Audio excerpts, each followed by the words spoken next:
If I had to sum this up, it would be to take care of your skin, hydrate, hydrate, hydrate, support your liver and bowel function, ditch the inflammatory foods, add in the anti-inflammatory foods, safely expose yourself to the sun in a timed, intentional way to build up that tolerance, and look at the ingredients in your skincare.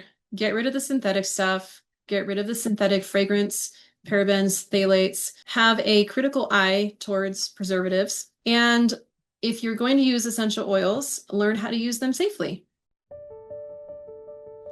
Welcome to the Herb-Powered Pregnancy. I'm Sarah Vizzani, Master Herbalist, Herb Farmer, Mama 4, and Chemical Engineer. This is your guide to using herbs and whole foods for fertility, pregnancy, birth, postpartum, and beyond. Let's dig in. Okay, so we're going to officially get started. So I am Sarah Vizzani. I'm a Master Herbalist, Mama 4, a former chemical engineer, and now I am an herb farmer in the desert with my husband and 4 kids.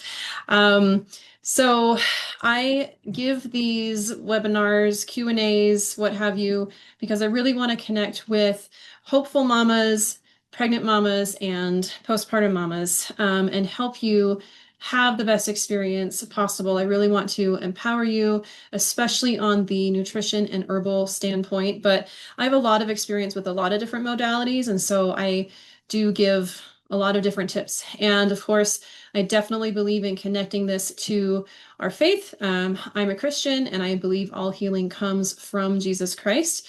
And so as we work together with God on our healing journey, we are inviting him to be part of that process and to tell us more specifically what we need and what emotions and beliefs are behind what we are experiencing, because all things seem to be created spiritually before they are physically, but the physical things can help us get through these rough patches and nourish the wonderful gift that is our bodies. Okay, so that's kind of where I'm coming from and what we're doing.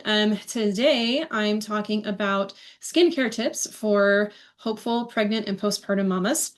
There are some unique challenges for skincare for those types of people. And I've lived this now 4 times. So, and then had my education as well in searching for, solutions to my own healthcare problems. We do have an origin story video that we just published on YouTube. So go check it out on the Herb Powered Pregnancy YouTube channel. And if you are not in my Facebook group yet, you need to join my Facebook group. It is called the Herb Powered Pregnancy Facebook group. Surprise, shocker. If you are watching this on YouTube, all the links to the groups and the websites are below. We are launching a new website called herbpoweredpregnancy.com. Again, amazing surprise. For now, it is courses.herbpoweredpregnancy.com because domains are fun and domain transitions are long. Either one. So if you're watching this like after April 15th, either one of those will get you to the right place. I've got courses and it also teaches you about kind of my philosophy if you want to work with me one-on-one, which I love doing. Okay. So those are all the things. And then as we are herb farmers, we also I make and sell herbal products. And I team up with some neighbors as well to make some products. And so that's a lot of fun. And that is herbalembrace.com. Again, the links are going to be like everywhere. And next Monday, I am doing a Herbal Embrace Family Farm live video sale for skincare products. So if you don't want to make your own handmade skincare products, come check out what I'm selling, and that'll be really fun. So if you follow Herbal Embrace Family Farm on Instagram or Facebook, you'll see all the information about that. Or if you're just my Facebook friend, I'll be posting it everywhere. You'll see it on my profile, so I'd love to see you there. We do have fun perks for joining live and ordering live. You can get free gifts and other deals and good times. Okay, so let's get back into skincare. So as I was saying, there are some unique needs for women who are in this phase of life, but there are also, of course, as with anything health and wellness, there are key principles that really all humans, if they learn about and start implementing in their lives, you are going to see positive benefits. So the first thing, if you haven't heard about this yet, I hope you will take this in and consider it. that much of conventional skincare is full of ingredients that really aren't good for you. And here's the thing about skin. Our skin is a barrier for a lot of things, right? For our body, it's a protection layer for our body. And it does protect many things from getting from the top of our body into our bloodstream, but also it absorbs things into and through the layers and into our bloodstream. So it is a filter, but it doesn't filter everything. And this is why there's amazing things that can be done actually nourishing the body through the skin. In Dr. Christopher Lore, in his amazing stories of healing, there was one or two people. I feel like one was like from baby all the way to early adulthood, and I think another was a smaller child, where for one reason or another they could not consume food the normal way by mouth. And this was before the time of like liquid IV and IVs and everything. And so they actually nourished these people by massaging nourishing oils like olive oil and wheat germ oil into the skin, and that would actually feed those people's that person's body until they were able to get well enough to actually consume food. So skin is amazing at letting things in, and it is amazing at protecting us, but we have to be smart about it. So here's the thing again about conventional skincare. What they needed to do was create something that would make a company money, but also create something that could be shelf stable and be shipped all around the world and be shelf stable, because that is the easiest way to sell massive amounts of things and make a lot of money, right? So is it am I saying that they're putting all these preservatives and things into skincare products to be evil and kill people? No, I'm not saying that. But a lot has been learned over the many decades of this now becoming the norm, where people are slathering chemicals onto their skin, whether it is sunscreen, lotions, body butters, moisturizers, perfumes, etc. There's now many decades of evidence of what this actually is doing to our bodies.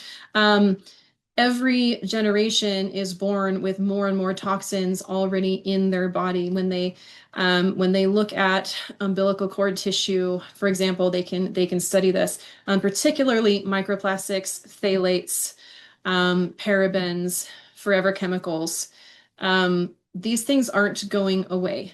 There is a lot of exciting new research about how the earth is starting to clean these things up, but the massive amount that we are still putting out into it versus what it is cleaning up, that's a very different rate. Our rate of pollution far exceeds the Earth's ability to clean it up. And the same thing is happening with our bodies. There are amazing things like beta glucans that is in mushrooms and oats, for example, is amazing at removing PFAS and microplastics from our body. So those forever chemicals. But do we know yet how much of those foods we need to consume every day to make sure nothing is accumulating in our body? I don't know that anyone knows that yet. So it doesn't hurt. It does not hurt. In fact, this is the first thing that I did on my healing journey, was to remove any products that had synthetic fragrances, phthalates, and parabens, methyl parabens, etc., and start making my own. And there's a lot of great clean beauty and clean skincare brands out there right now. I hope you'll consider mine, but I really just hope that you will switch to something better, whether you buy my products or not.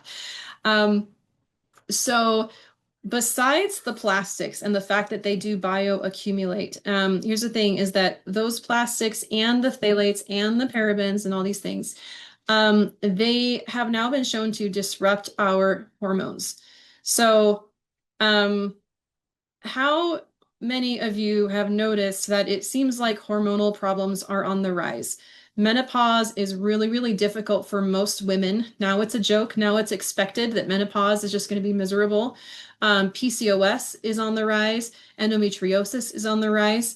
Inflammatory chronic mastitis is on the rise. Like there, and really awful periods. Even if it's not full-blown PCOS or endometriosis, really awful periods that has become what's expected. Terrible acne, all kinds of hormonal issues. We don't have to experience all of these. There are things we can do to reduce our exposure and start supporting our bodies to balance our hormones naturally.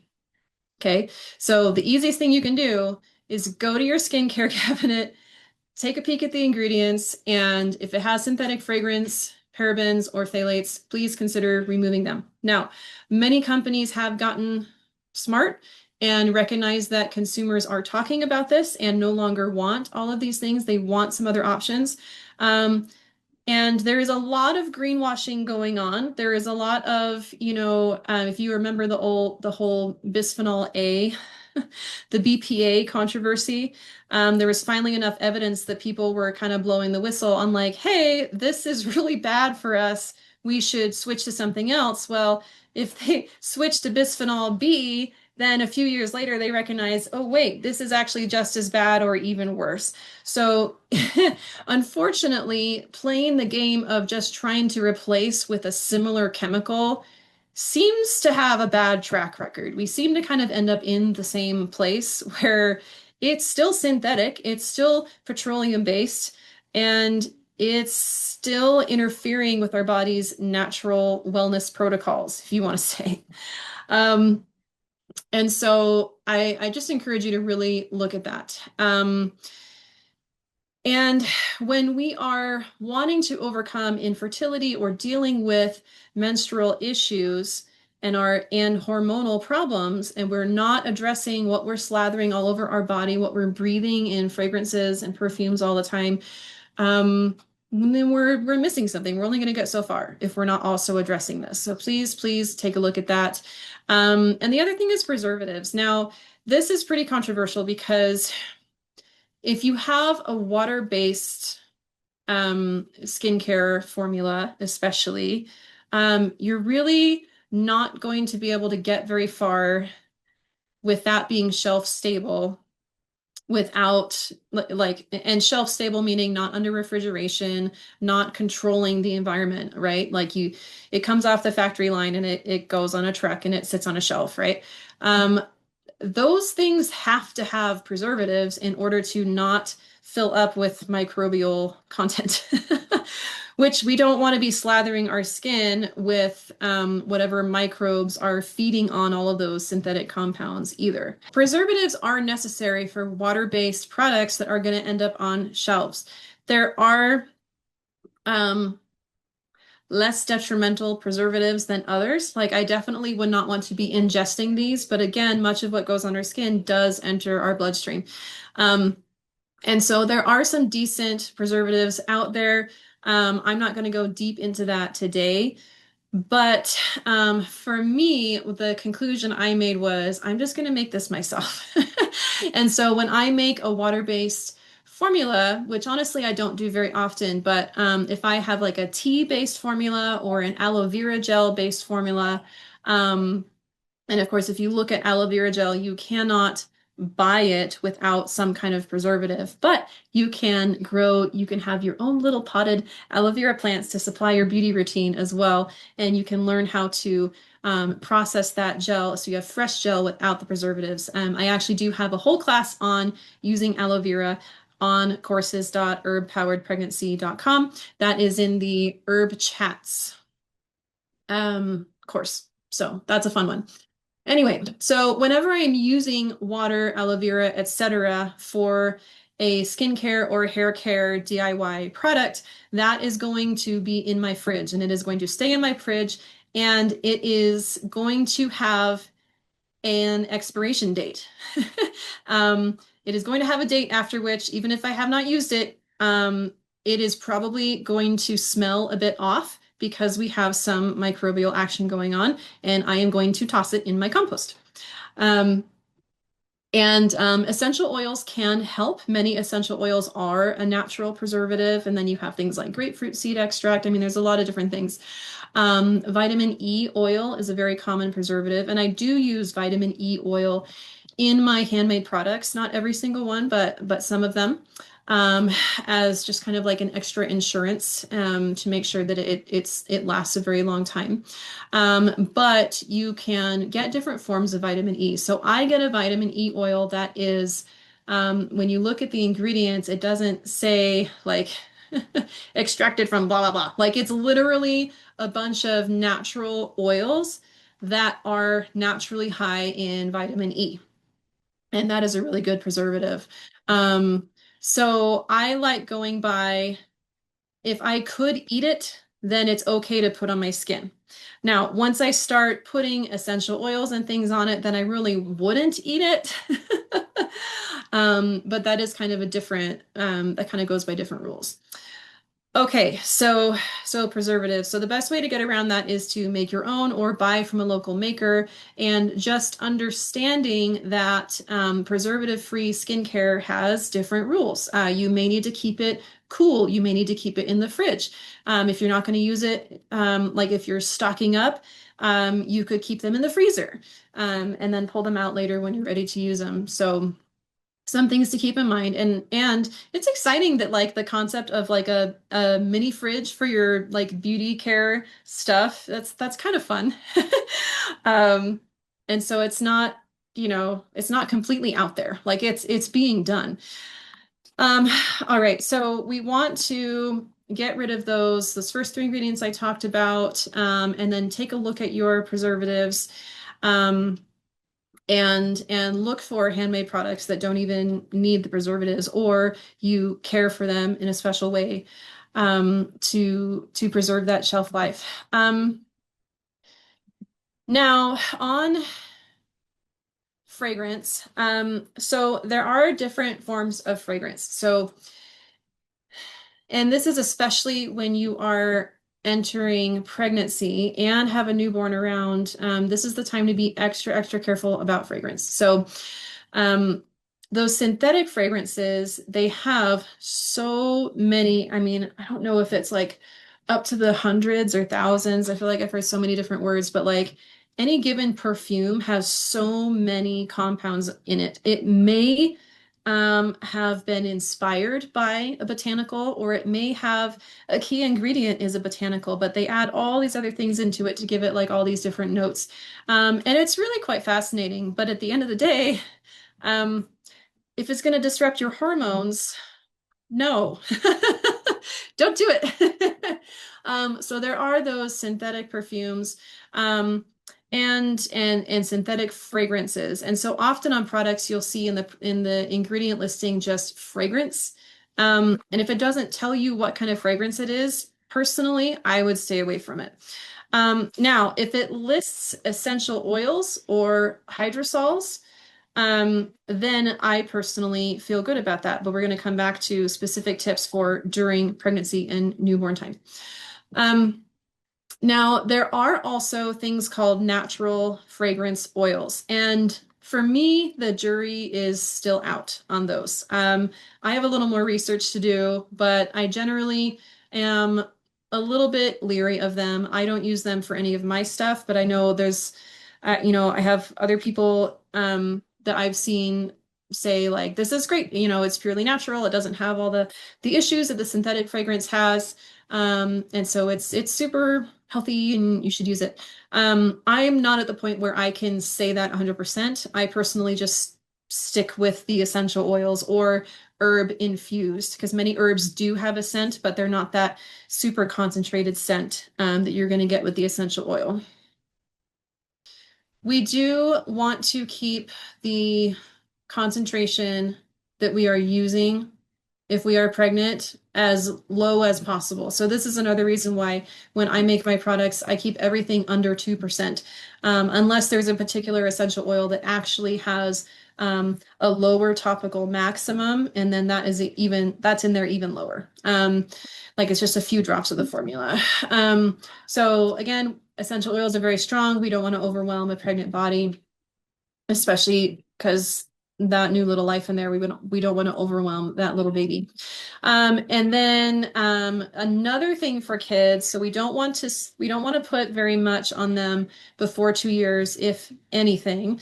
And then there are some essential oils that are not safe for children under 10 years old because of how they interact with the lungs, with the cold receptors in the lungs. Now, these are things like peppermint and eucalyptus in particular, and anything with 1,8 cineole in it.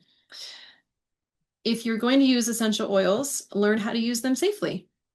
Another option for people who love essential oils but need something gentler during pregnancy or with a newborn baby is hydrosols. Hydrosols are really cool. Basically, when essential oils are created, you end up with a liquid phase and a water phase. And a liquid, I'm so sorry. You end up with an oil phase and a water phase. And obviously the oil is your essential oil and the water phase is your hydrosol. So it's not quite a tea, but it is more like the water essence of that plant. And these can be really nice as a body spray, as a facial spray, facial toner. I really love neroli hydrosol for that. Oh, it's amazing. Peppermint hydrosol, lemon balm hydrosol, amazing to just spray your face with in the summer or during birth. If you're feeling a little warm and you need some kind of an energy refresh, that's a really great option. But that is not shelf stable. They do need to be picked up promptly from your porch if you're ordering them and kept in a refrigerator. And then you need to throw them away when they expire. So, okay. And then we move on to, we really don't want to be slathering essential oils all over our baby either. I don't use essential oils topically on any of my babies until they are at least 2 years old, with the exception of if they have a really, really bad diaper rash. And what I have on hand is one of my lotion bars that has an essential oil in it, like lavender. Excuse me.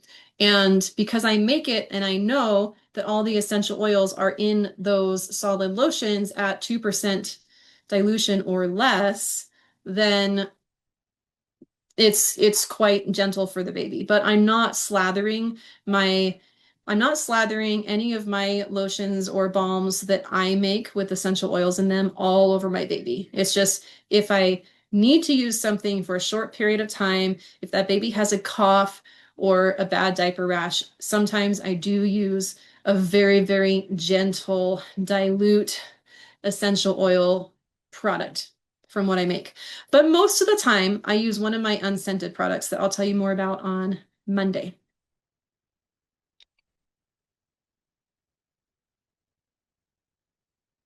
Also, I hope you're all getting your green drink. It's spring. Okay. Okay. So here is one of the reasons that I avoid preservatives. We're going to come back around to the microbiome. So we have our gut microbiome, and that is a whole topic unto itself. But we have a microbiome of like everywhere else on our body. Like we have localized microbiomes. And so what is that? So the grouping of bacteria, viruses, yeasts, and all other kinds of microbes that we probably don't even have names for yet, that colonize synergistically different parts of our body. And so, our gut, people talk about gut microbiome all the time. I know I do. And then skin is probably the next one they talk about the most. Well, we have the oral microbiome. That's probably number two. So skin maybe is number three. And so it does matter that we maintain, like, we don't want to break um, that natural balance of oils and bacteria and all these other things that like they are naturally on our skin, and we don't want to strip them away more than is necessary. So this is why some people practice only using soap on their bodies in their dirtiest places. um, and just letting water wash the rest. Sweat is actually has antimicrobial compounds in it. So fascinating. But so we want to avoid breaking up that natural barrier as much as possible. So we don't want harsh chemicals on our skin. We don't want antibiotics on our skin because even though I know I grew up in a generation that was very fearful of any kind of microbe. And like we just have to kill them all. Well, now we know where that led us, right? Like nature is not sterile. And when you go and wipe out certain populations, the nasty ones come back in to finish whatever job the others came for. Um, if that makes sense. So that's another reason to avoid preservatives because they are going to be at some point, they're going to be antimicrobials. And so we don't want to kill the good microbes that are on our skin already. So there's another plug for that. Okay.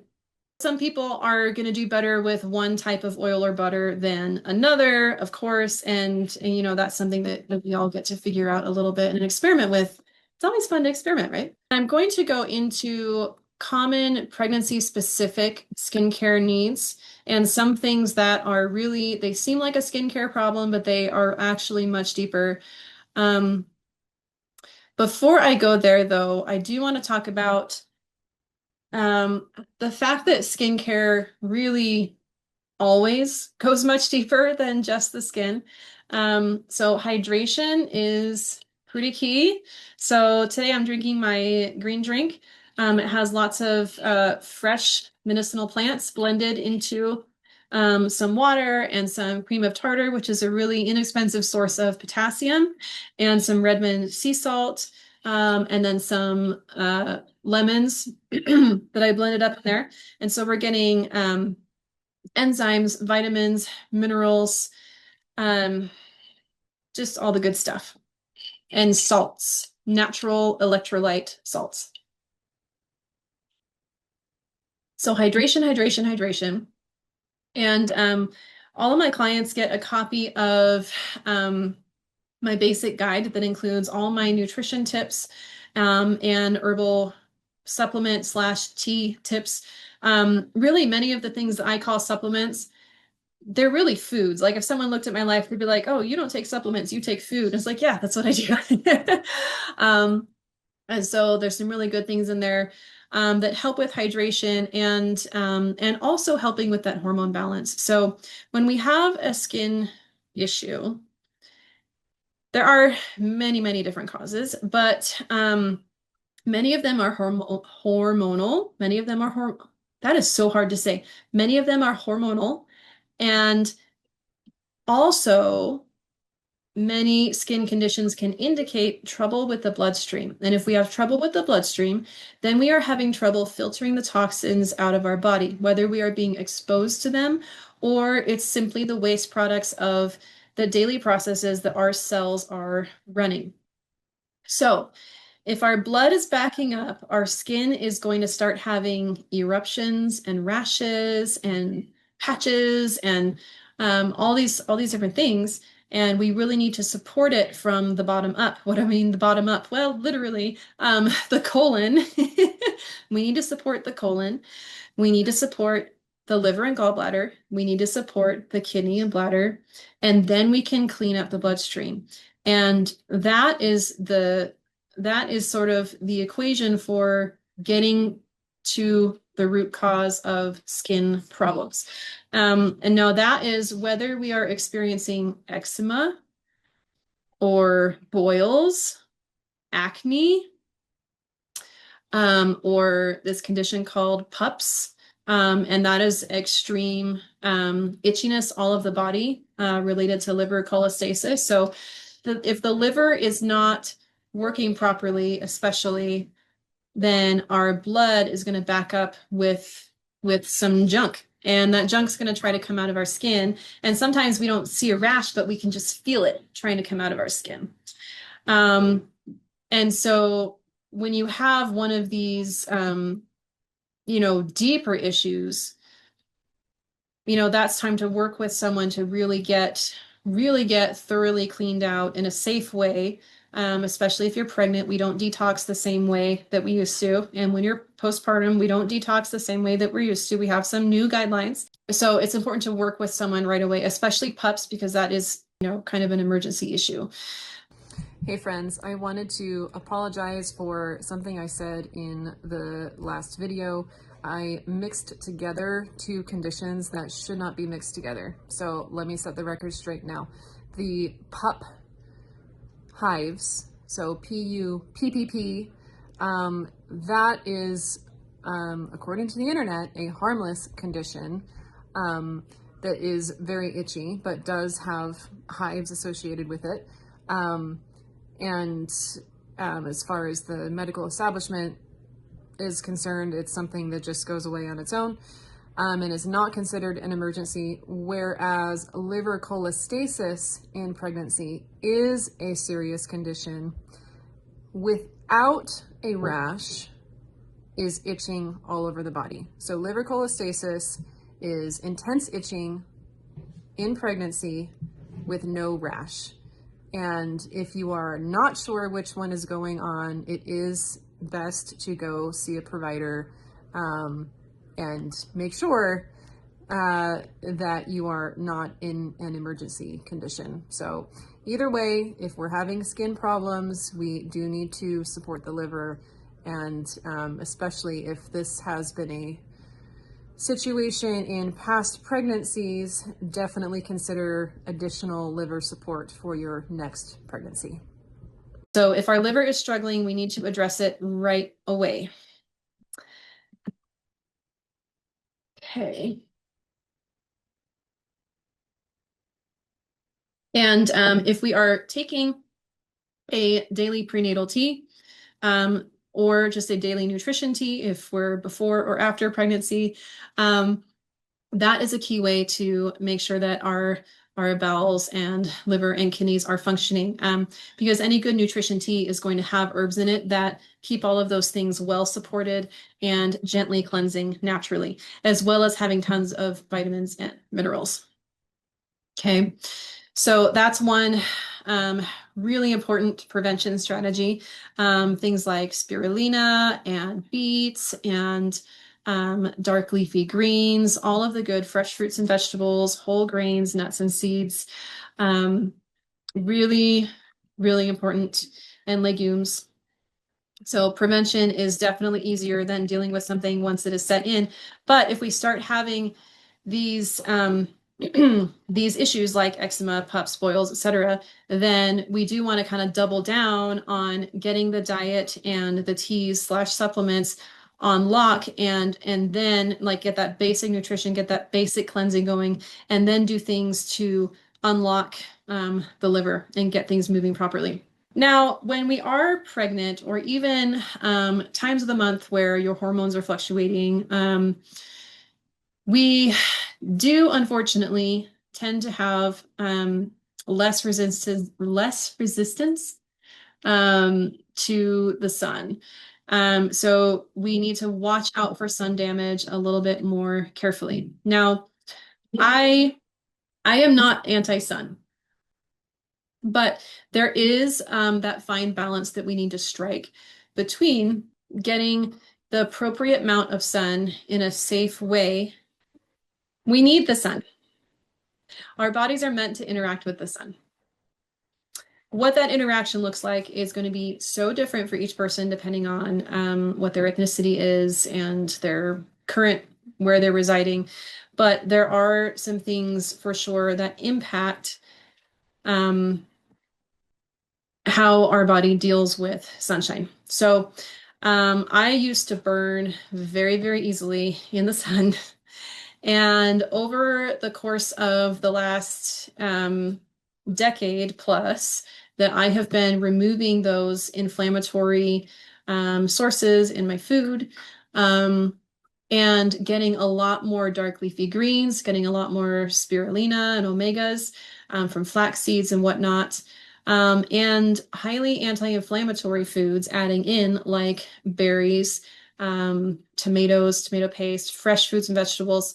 All of these things have actually made it a lot harder for my skin to burn. I do agree with the recommendation that I have studied and practiced, and that is to, especially during the spring months or even throughout the winter, depending on where you live, go out and sunbathe for a minute at a time, front and then back, setting a timer. And ideally, actually, when the sun is at its peak, and there's this cool app called D-Minder that can show you based on your location when is the sun at its peak.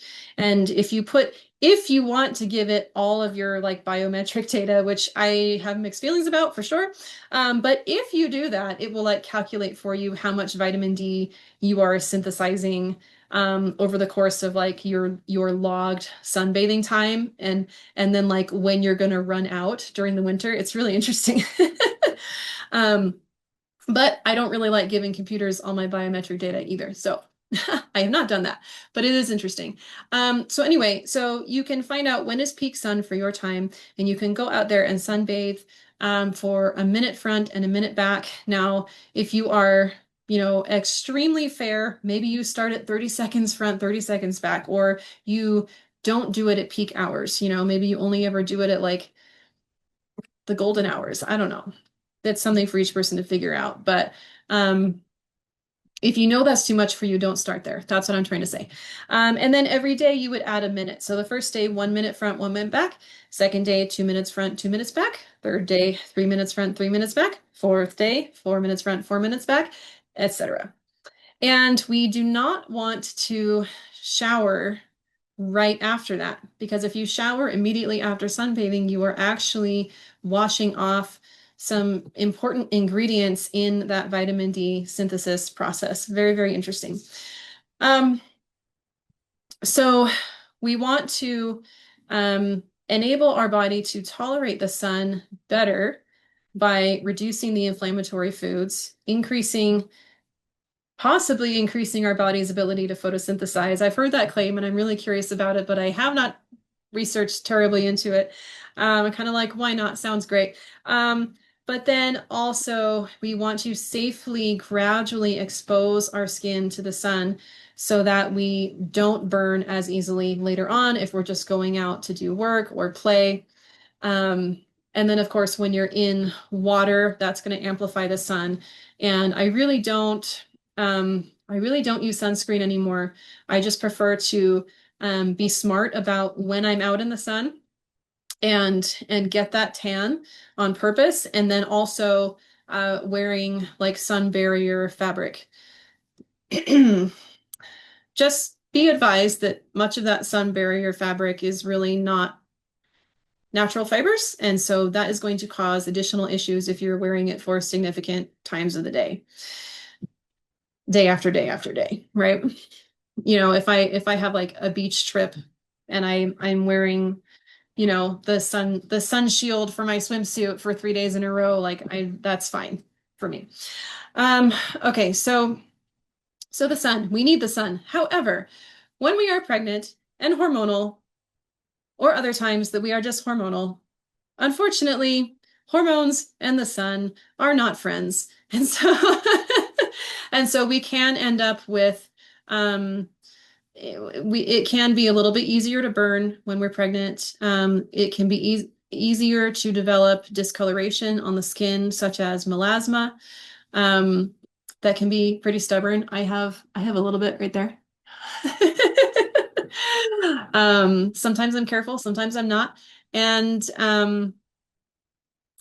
And again, if we are supporting our liver, that is going to help minimize that. But just if you are used to being a sun baby and this is your first time being pregnant, consider that you may need to be just a little bit extra careful and just pay attention. We should all just be paying more attention to our bodies anyway. So let's see, if I had to sum this up, it would be to take care of your skin, hydrate, hydrate, hydrate, support your liver and bowel function, ditch the inflammatory foods, add in the anti-inflammatory foods, safely expose yourself to the sun in a timed, intentional way to build up that tolerance, and look at the ingredients in your skincare, get rid of the synthetic stuff, get rid of the synthetic fragrance, parabens, phthalates. Um, have a critical eye towards preservatives. And if you're going to use essential oils, learn how to use them safely. I would love to hear from you all. What other questions do you have about skincare during trying to conceive, through postpartum, for your babies? What other skincare needs have you had trouble with that you want to hear from a master herbalist what we can do about them? I would love to help you.